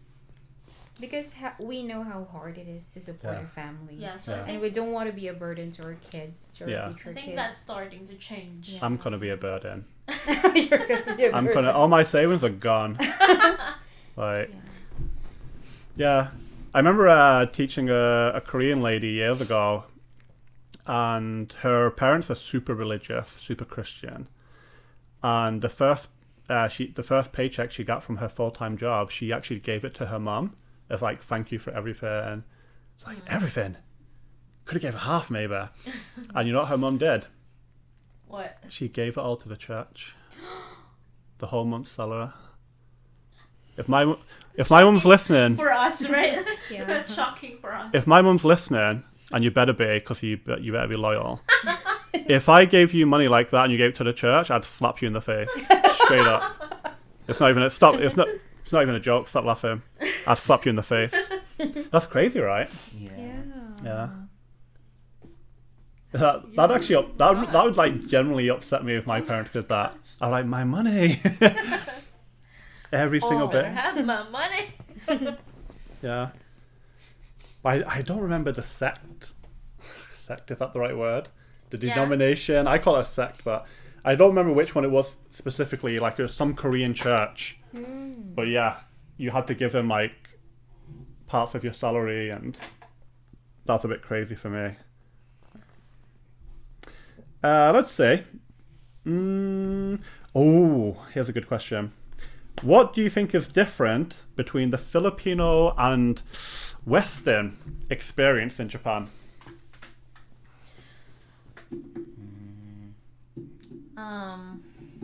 Big difference. I think you get away with a lot of things, I knew but I and knew- we don't. And I we knew don't. this was gonna come because just before the question, like obviously you can't see if you're listening, but everyone's face went serious. Like, can I say this? How can I say this? Tell it honestly. It's true though, right? When we were working in Kincho, No. like you get away with things that if we do, we'd get called out. What's an example of that? Like lunch breaks, right? Yeah, you can go You anytime want. you go out for like more than an hour and they don't say anything. Well, But if it's us, they'd say, I think you're late or you're 5 minutes late. first of Say all, something. I didn't go out for more than an hour. Yes, you do. Yes, you did. Not really, I think. I went to lunch with you guys, so if I did, you did. First of all. But I think That's true. Huh? We did. No, What? that's why we're asking you to go to lunch with us. So it's okay for us to be late. I thought we were friends. But I think part of that is like they do say something, just not to your face. Like it basically gets reported behind your back. Like it's not like you're getting away with it. They're building a case to fire you, basically. Building a case. Yeah, because in Japan it's really difficult to fire people. So everything bad you do, if they want to get rid of you, it's more like they get you transferred. We all know who we're talking about here. Shout out to Yeah, you bitch. But if that's what's going on, they write everything down and they report to the manager. And once you've got that list, they're like, you did this, this, this, this. I'm like, okay, you could have told me this was not good. Like, some of it you should know. Going out for more than an hour, you should know. Yeah, that's true. But I don't think it's a case of, like, we get away with it. It's more like stuff that we think, oh, this is okay to do. You guys are just too worried to basically do because you're worried about getting in trouble and, maybe. you know, losing your job. And Yeah. well, Western people are like, I don't give a shit. Do what I want. Yeah, that's true. In addition, like you get more advantage than us. I mean, like when it comes to applying for a job, they Yeah. like, for example, in our case, as an English teachers here in Japan, like you are more likely to be hired than like Asian people. Yeah. Even though like we get the skills and we have the English skills as well, Yeah. like that. You still get like the advantage of like getting hired easily. Here's a tough question. Do you think that's warranted? I think so. So, like, obviously it's really different. So that's like the question, what's different? And I often hear people say, oh, well, you know, you get more salary. Like, yeah, that's probably not true. because the company pays a lot for you, like in terms of apartment, and you're playing here, you're playing home when you leave. We didn't get any of that. So when you get like the average apartment in Tokyo, and this is without key money or gift money or anything, just your rent, the salaries came pretty close actually. But I think that's also unique to that company. Other companies are not doing Don't that. do that, It wouldn't be yes. doing that. So that's one thing. But I think as well, like in Japan, no one knows who has good English because the person hiring you usually doesn't. Yes. So how do I know you have good English? Well, he's from England. It must be good. And then we talked about being a good employee. It's not about being a native speaker. I know, like, half my family, they write on Facebook. I don't know what the fuck they're writing. The writing's so bad, and, like, it's all short and everything. So I think being a native teacher is not a guarantee of being a good instructor, I would say. Yeah, being Yeah, a native that's speaker is not a guarantee that you'll be a good teacher. Yeah, and in my opinion, it's not that bad, but I would say hiring for like Westerners is less of a guarantee of having a good employee in a Kaiwa industry. Because a lot of people are not here for the long term, they're here to have fun. They come 1-2 years and they're out. They don't really care about the job that much. Like, this is not their life, you know? Yeah. So yeah, I think it kind of goes both ways in the risk of hiring different people. But yeah, that's a good point. You were saying? Actually, I just want to share something about my experience when we were applying for a job. So at that time, only 2 of us were Filipinos, and then all of them were like Westerners, and so on. And then comparing ourselves to them, we are more like I could say respectful to the professionals. Yeah. In the Westerners. Yeah. Compared to them. Yeah, because some of them like sat inappropriately. Yeah. Like that, and asking questions like in a rude way, something like that. So yeah, I've been here for 15 years. So what can I get from you? Something like that. Yeah. So those type of thing, like yeah, we know you have the skill, but you don't have to act like that, something like that. So, To be honest, people who have that mentality are usually shit. I could say. Yeah.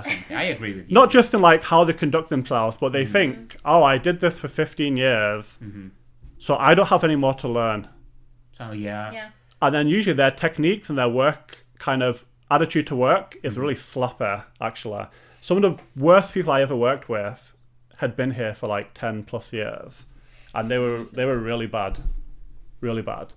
Like, I remember when I first came here, I got hired in like the first group of like instructors as well.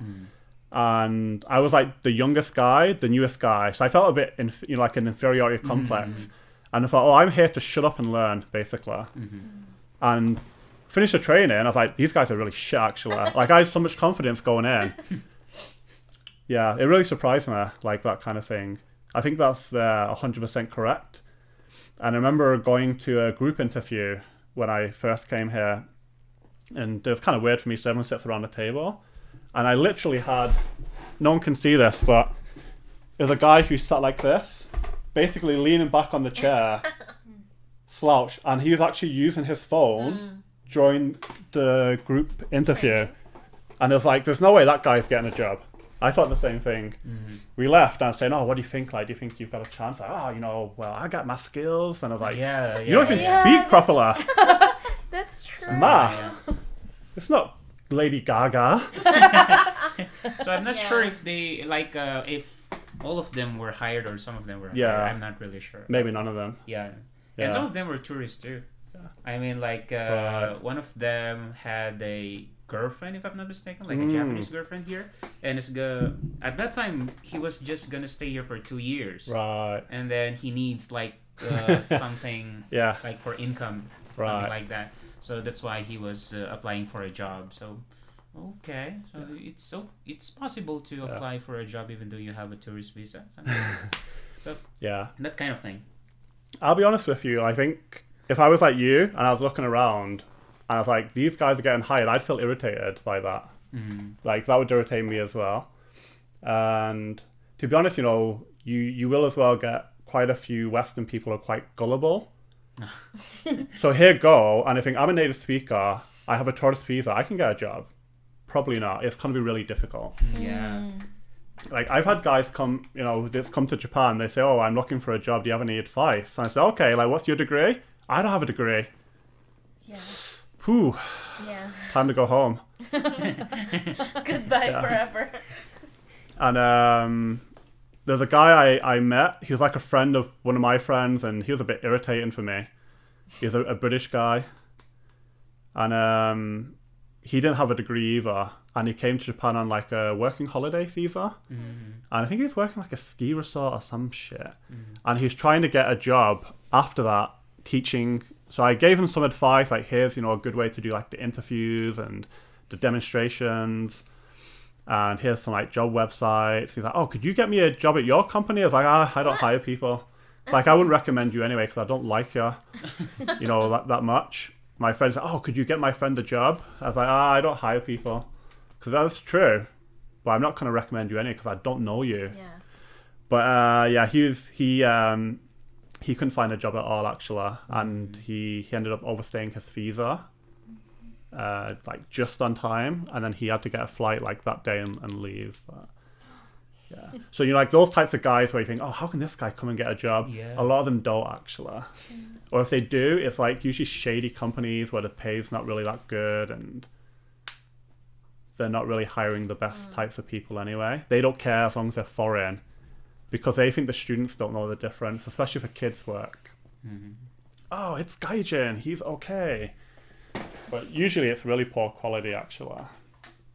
Yeah, I think that's kind of a shame that happens as well. Yeah. Anything else? Yeah, that's all for me.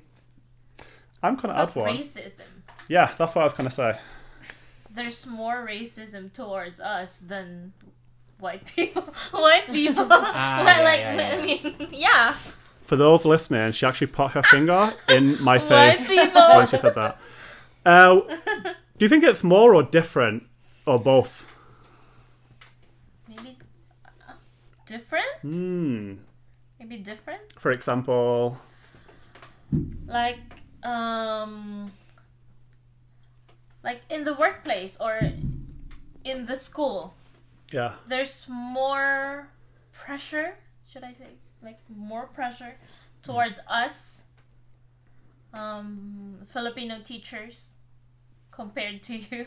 Do you feel like you have to justify your position at the company more? Yeah, yeah. Yeah, I can see that.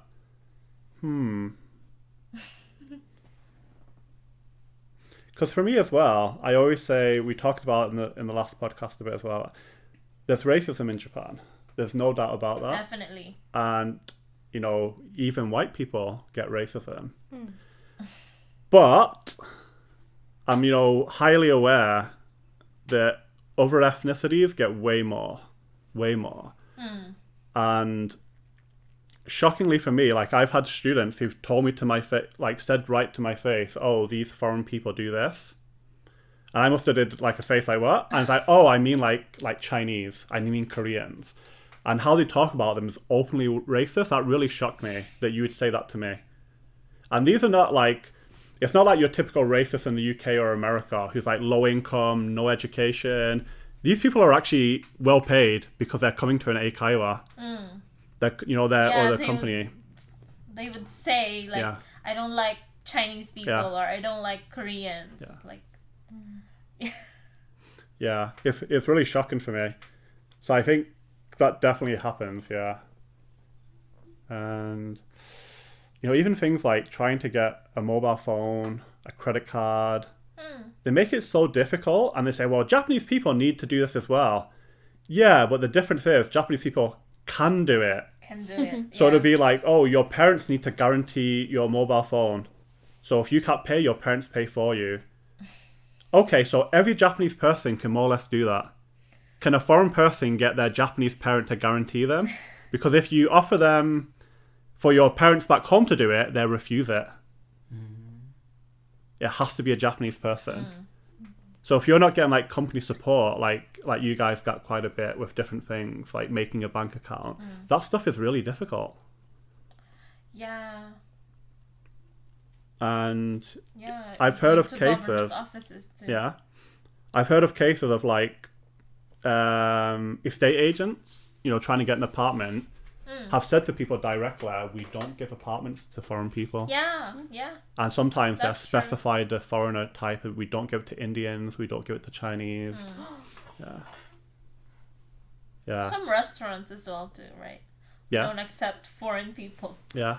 Have you ever experienced anything like that? Not yet. Not Not yet. in a restaurant. Actually, this thing, I'm not quite sure about it, but I just noticed that when we stayed in one of the hotels, can we consider that hotel? Like stay house, I see. Airbnb? Airbnb. Yeah, It's yeah. not an Airbnb. How do you call that one? It's like a house actually. Like many people can. How do you call that one? Hostel? Like a hostel. Like you can stay in people can stay in one room together, like 10 or 12 people. Yeah. Like that. So what I noticed there is like Japanese guest people, house. they just put them on the second floor, and foreign people put them all foreign people put Yeah. them on Yes, the first that's floor. So That's I pretty noticed funny. that. I'm not really sure if that's their, how do you say that, style, Yeah. like to avoid any complaints from the Japanese, Yeah, because they yeah. are one of their they are number one clients. Yeah, their because main they're- source of yeah, income, yeah. something like that. So they don't want to like ruin their names, Yeah. okay, toward them, or something like that. So that thing, yeah, I've noticed like all foreigners were all in the first floor, and all Japanese are all on the It's kind of like second floor. segregation, isn't it? Yeah, Yeah. something like that. So maybe they think like foreigners are noisy, Yeah. don't have manners. Yeah. That's why they don't want to include Japanese people there, or something like that. I'm not sure exactly about it. Yeah, that's always the excuse I hear when they say, oh, this onsen or hot spring, it doesn't allow foreign people. And you're like, why? And say, oh, well, the rules of onsen are difficult, so they don't speak English, so that's why. Maybe the foreigner speaks Japanese. Ooh, that would be exciting. But yeah, I always hear that kind of excuse given. Yeah, I think that's kind of funny. So that's my experience, our experience. Yeah. I think for me, sometimes I went to like a restaurant and they say, oh, there's no space. And like, there's like 3 tables over there. And then I comment to like my Japanese friend or coworker and they say, oh, maybe they're reserved. Okay, maybe. All 3 of them? Oh, and how you write your name, like when you have to wait in a restaurant, right? You always do that joke. Yeah, Like you write a Japanese name, yeah. so like they'd call you first. Yeah, I get tables faster. Yeah. Yeah, that was at Saiseria in Shinjuku. Yeah. What's your Japanese name? Watanabe. Watanabe, yeah. Yeah, right. It was quite hilarious because It's true. we'd often go after work at the time, Mm. and we'd go and we'd write down, whoever's writing down, write Yeah, down yeah. their name. And then we'd see like random like Japanese people come like 10 minutes later, and then they'd go in before us. Like, Yeah. what's going on here? Oh, well, there was only 3 of them, so maybe they went in faster. I was like, there's 4 of us. It's not like there's 10 people. That's because they can't read Polycarpio. Oh, I just write Alfie. But we, just for a joke, we Yeah, said, well, let's yeah. try writing down a Japanese Watanabe. name. So we wrote down Watanabe, and we noticed the average waiting time was quite a bit decreased. Like, not like 1 or 2 minutes, it was like 10 or 15. And then we were like, Watanabe, and we're like, hi! And the woman would look at us like, no, you're Watanabe not. desu. And they can't really say, you're not Watanabe. They're like, okay, how many people? Says it on the paper, there's 4. Okay, right this way. So that's kind of amusing. Yeah. We did it as a joke. And like after like a month's worth of data collection, we're like, that's actually quite legit. Just write down Watanabe.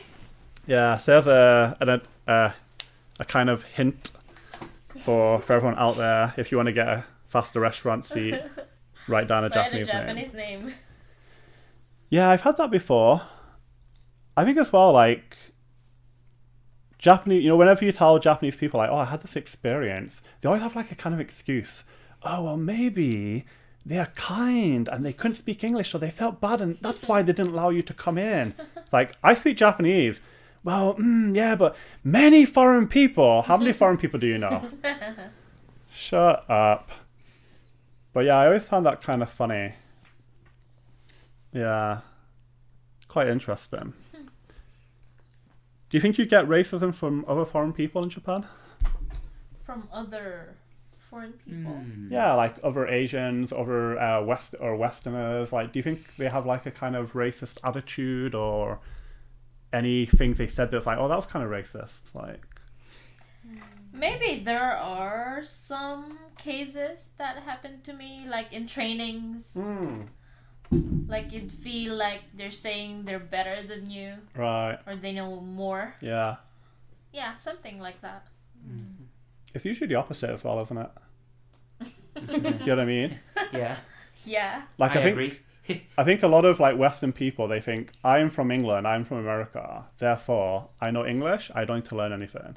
Yeah, but when they do the like lesson demonstration in trainings or in seminars, then and they don't really have they're technical usually, knowledge. Yeah. On average, like, it's not everyone, of course, but yeah. I think it's that concept, if you think you have it already, so you don't work to improve. Yeah, I feel kind of sad for people like that. Okay, so Japan doesn't really sound that bad then for like racism. Yeah, Or I mean, maybe we didn't just experience that a lot. Yeah, That yeah. kind of thing, yeah. It's not that bad because they are not really straightforward Yeah. about Yeah. it. They're not so open about They it, but hide they're it better. so racist.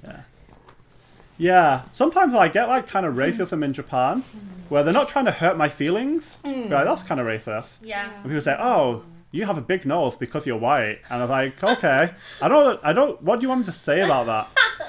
But then I've heard like a lot of Japanese people, they think having a big nose is a compliment. So it sounds kind of racist, being like, okay, well they were trying to be nice. So yeah, I don't really get angry about that stuff. I say, you're white. That's right. Okay, can't change it. What do you want me to do? I'm the whitest person you met. I didn't really plan for this question, but I think it'd be interesting. How about if Japanese or Western people went to the Philippines, do you think they would suffer more racism or less racism? What would it be like in that case? Oh, I think it's less Yeah, racism. because Filipinos are friendly, I think. Yeah, we will welcome you as... Filipinos would even invite you to Yeah. their house. Everything is free like that, so you don't need to worry about... it's true, yeah. I'm looking at him really seriously, like, oh really? And he's saying it's true as if my face is saying you liar. I'm not questioning. Calm down. Yeah, something like that. So more likely you won't be experience that. Yeah. But you know what? A lot of Filipinos can be racist to black people. Yeah. And Chinese people. We And must admit. Chinese, yeah. Maybe because we've had a lot of experiences with Chinese people, especially Chinese tourists Yeah. who have A really lot of- bad manners. They're pretty famous for being terrible out there. Yeah. Especially here in Japan as well. Yeah. Why do you think that Filipinos are racist towards black people? Like, what's the basis for it? Usually older Filipino people. Like when they see a black person, they would kind of like go the opposite way, or like I don't know. I think it also has something to do with the history and our perception of beauty. Right. Like, Yeah. it's not just the Philippines, even in other Asian Yeah. countries.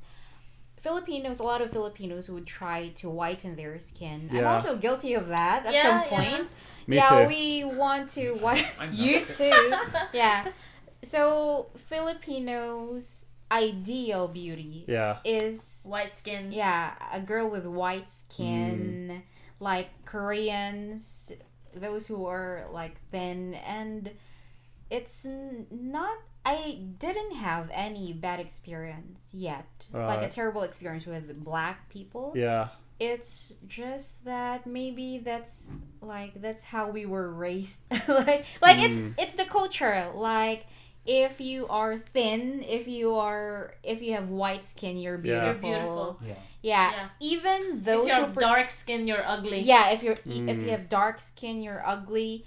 And even those who are trying to look for husbands or wives, they would prefer someone. If it's a foreigner, they would prefer a Westerner Yeah. who's white Yeah. and not really black. Yeah. I don't want to sound racist, but no, I don't really. I'm not racist. Yeah. I think towards black people. Yeah, It's yeah. just that a lot of Filipinos are, Yeah. and we have to admit that. And with Chinese, I think it's because we've had a lot of A lot bad of bad experiences. experiences with Chinese And tourists. tourists, and there are a lot of Chinese criminals in the Philippines. Right. Yeah. Yeah. Like illegal activities usually involve Chinese. Like drugs and Right. Fake items. fake Oh. items. Yeah. They're all from Smuggling China. things. Yeah. I like fake items now. Yeah. Really? Yeah.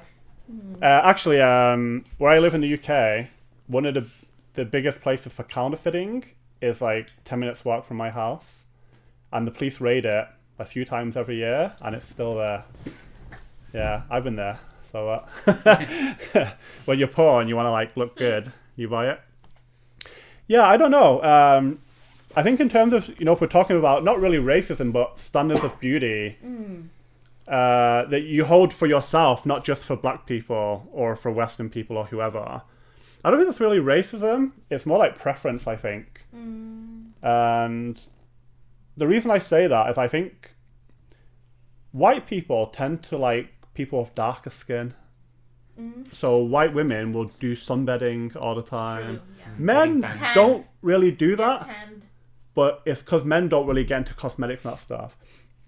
But growing up, like where I grew up, there's a lot of black people as well. And I'd hear my black friends making fun of our other friends for having dark skin. So I think there's that same kind of beauty standard. I don't really know where that comes from.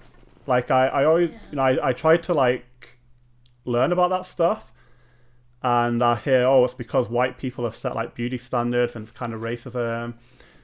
But I don't know. I don't really know. And if you've been kind of brought up and indoctrinated into that, I don't know how you can change it. That's kind of difficult to say. I think if you treat someone less because of the color of their skin, that's completely wrong. But if you say, I don't want to date this person because I don't find them attractive, that's not really racism, in my opinion. Like, I've heard people say, I won't date white people. I think, yeah, okay. Like, that's fine. I don't think that's racism. And, even like a lot of Filipinos will say to me, I don't want to date white people because they're all playboys. I'm like, yeah, I get where you get that misconception from. It's in Asia, it's probably not a misconception in a way. So, I don't know. Yeah, I never really thought that of, like, racism. It's more like just your personal preference. If I start saying, no, you have to date white people, or you have to date black people. Yeah. Like, I've heard of, like, Asians who only want to date white people. If I had a girlfriend like that, I wouldn't be happy. I think, you only date me because I'm white? Like, I'm a good person. Don't laugh at that. I am a good person. So for me, that wouldn't really please me. I don't really get that, yeah. So I just think, you don't want to date this person, whatever. Okay, next question. Is Japan an easy country to live in? Very. Yeah, Japan for Filipinos. Yeah. I agree. For Filipinos. So, if you compare Japan and the Philippines, Japan is a very easy country to live. Very convenient. Very comfortable. Everything is convenient. Especially transportation. Not the Wi-Fi. Not the Wi-Fi. But if you get Especially one, why not? Right? transportation. Right, yeah. Yeah, and customer service. Yeah. It's a lot better. I got really frustrated. Like, I already got used to the customer service in Japan. Right, yeah. That when I got back to the Philippines, There's I was that- really frustrated. And Yeah. I was that really reverse. angry at the bank. Right. It was a bank, and they were like chatting while at work. Me too. Yeah. Like, Me too. what are you doing? There's a long line. Why are you chatting? It wouldn't Yeah. happen to me in Japan. Yeah, so I Yeah. have that kind of mindset now. Yeah. So I love the customer service here. I don't like customer service here. Why? Why? I think they just focus on being polite. So they don't actually problem solve, in my opinion. They not all the time, but in general, they say, "Oh, I'm sorry about this. Oh, can you change it? Sorry, we can't." So for me, that's not really good customer service. Like, you're No. just polite while you do it. But just in supermarkets or convenience stores or like some shops. Yeah. They're fast. That's what I like about Yeah. them. Like, they do things fast, and they just focus on what they're doing. They value your time. Yeah. Yes. That's interesting. Yeah, Yeah. that's a good way to put it. Yeah, that's good then. But in And the it's the Philippines- opposite in the Philippines. Yeah. So when I Especially go on government vacation- employees. Yes. When you go to government offices, you would get really frustrated. Like, Yeah. what? You They have don't- to wait for a long time. You Yeah. have to allot the whole day Yeah. Just for that one. just Do for something. that. Mm. I like the government offices in Japan as well. That, like, the one I go to, the people there are so nice. Like, English support is really poor, but you know, is Japanese support in England good? No. So yeah, I don't really hold that against them. They do their best, and you know, I go there, I feel comfortable. Like, I hate it because I feel like I'm being embarrassed if I can't explain it properly. They ask me questions like, I didn't prepare for this question.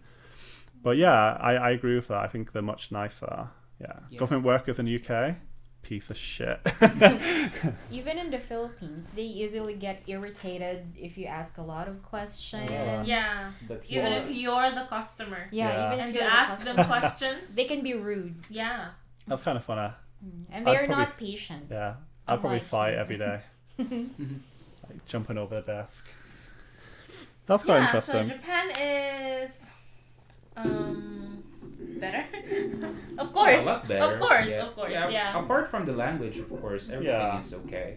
Yeah. Like, everything is Here in Japan. really Yeah, I convenient. think Yeah. the language is the only thing that's difficult.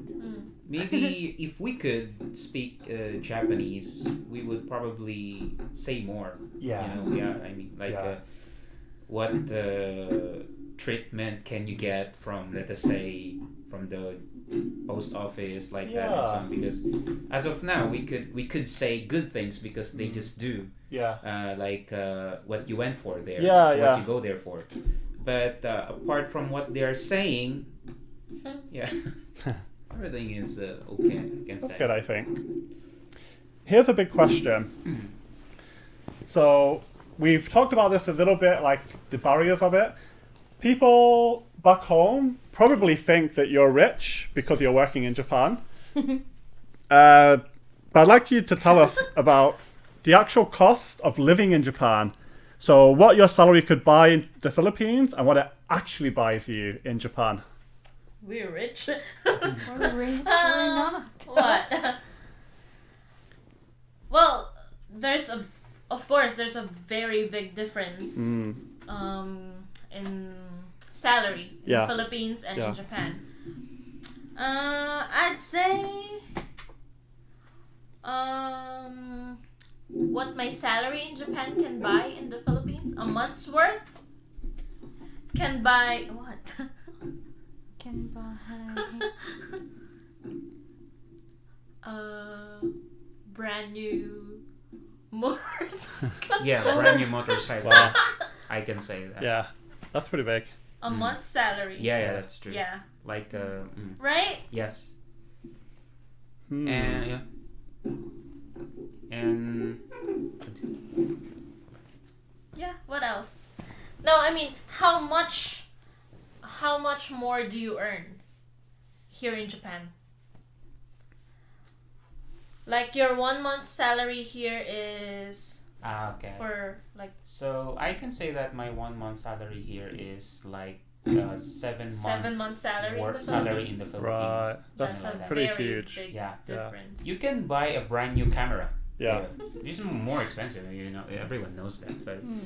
yeah, like when I was in the Philippines, I worked in my company for 3 years, and I couldn't even buy a second-hand camera. Yeah. But here, when I went here,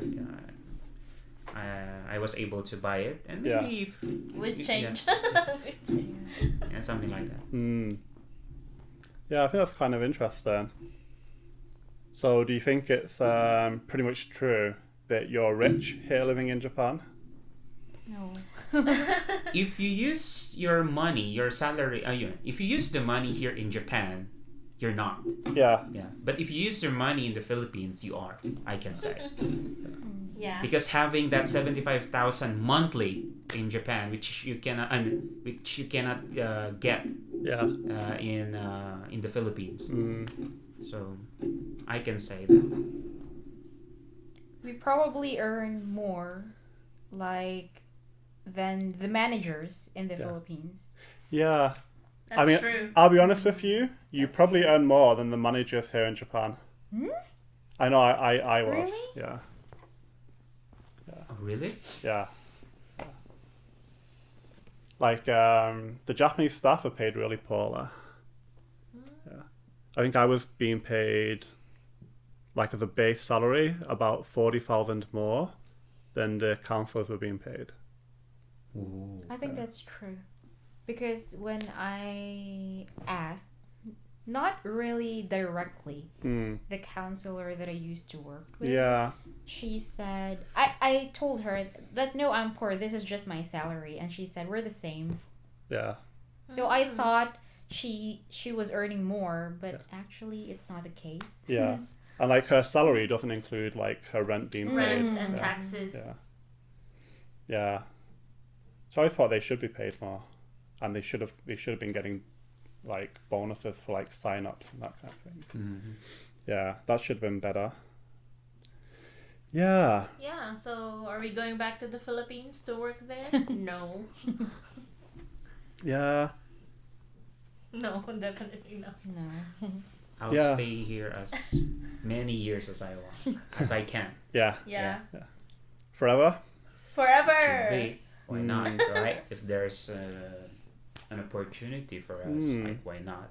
Yeah. Because many Filipinos really want to go here, but they can't, Yeah. especially right now during the pandemic. So some Yeah. of them really already have the opportunity, but unfortunately, right now they stopped like hiring people Yeah. from there because of the pandemic. So For sure, right? Yeah. I could say like we are lucky. Yeah. Am I lucky? I don't feel lucky. You are Yeah. being British. Being white. Being white? I'm white. Oh, you Yeah. are. I think, what can my money buy me back in England? Almost the same. Like, things are cheaper and things are more expensive depending on like what you're buying. So like,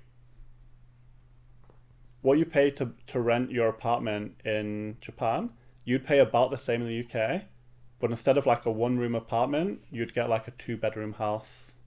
Depends on the area you rent in and so So you forth. mean Japan is still more expensive? For renting, yes. Yes. It'd be about the same, but what you can get is completely different. Like, I have a garden in the UK. Like, I think my house in the UK is probably about 80,000 yen a month. Or it was when I lived there. There, I had 3 bedrooms, a front garden, it's just kind of small, and a back garden is really huge. My kitchen is... It's difficult to say in this... I don't even know any measurements, but basically, my kitchen is probably 6 or 7 times bigger than my kitchen here. Yeah. My living room is about the same size, maybe a bit smaller than in here. My bedroom is much bigger. Yeah. 2 toilets, not just one. Yeah, that's the thing though, right? Small apartments Yeah. in Tokyo. But the salaries you get in the UK are also a bit bigger for comparative work. Depends on the industry as well, but like IT workers in UK get paid much more than in Japan. In Japan, it's actually quite poor. So I say if you're an IT professional that can speak English, go to Israel, Western Europe, North America. You're gonna be rich, especially if you can do like game applications, like mobile applications. Yeah, it's a pretty big industry at the moment. Sadly, I can't. Okay. I had a few more questions, but maybe we'll save them for the next time. So yeah, anything you want to leave off with? Alfie's witch doctor. What? Witch doctor? What's that? Yeah, I have an Instagram account. Right. Oh. Yeah, so please, shout out. Yeah, please follow it, Alfie from Tokyo. So I post. I'll start posting. Good spots and places here in Japan that you can visit to when you visit here in Japan. And yeah. Here's a good question. Yeah. I'm coming to Japan. It's cherry blossom season. Corona's fucked off. Yes. Can I hire you? Why not? You can. You Yeah. can hire me. Because you've got some experience doing that, right? Yeah, I've got some experience of like prenup photography. Yeah. Something Like like cherry that. blossoms too. Yeah, cherry blossoms too, like that. So Yeah. it's So a yeah. good thing. Go to Alfie's Instagram. Send me the thing. I'll put it in the description as well. Okay. And yeah, if you like his photos and you're planning to take a trip to Japan and you want really, really reasonable rates for a good level of photography work, then yeah, you can DM Alfie on Instagram Yes. and yeah, negotiate some price. Yes. Thank you. Yeah, he's very kind as well. Much kinder than me. He's like, 2 hours, Alfie will give you 3 hours. Say no, Alpha. Say, it's difficult. 難しいですね。I've seen that. Yeah, thank you for listening. Thank you for my guest to come today. Yes. We're all going to cook now. Yeah. So, Thank you for having us here. yeah, hopefully we'll do another one not too long from now. And yeah, if you guys have any questions listening about coming to Japan, getting jobs, Filipino experience, yeah, leave a comment. Like the button, subscribe. I love you. Bye. Bye. Bye. Beshy's out.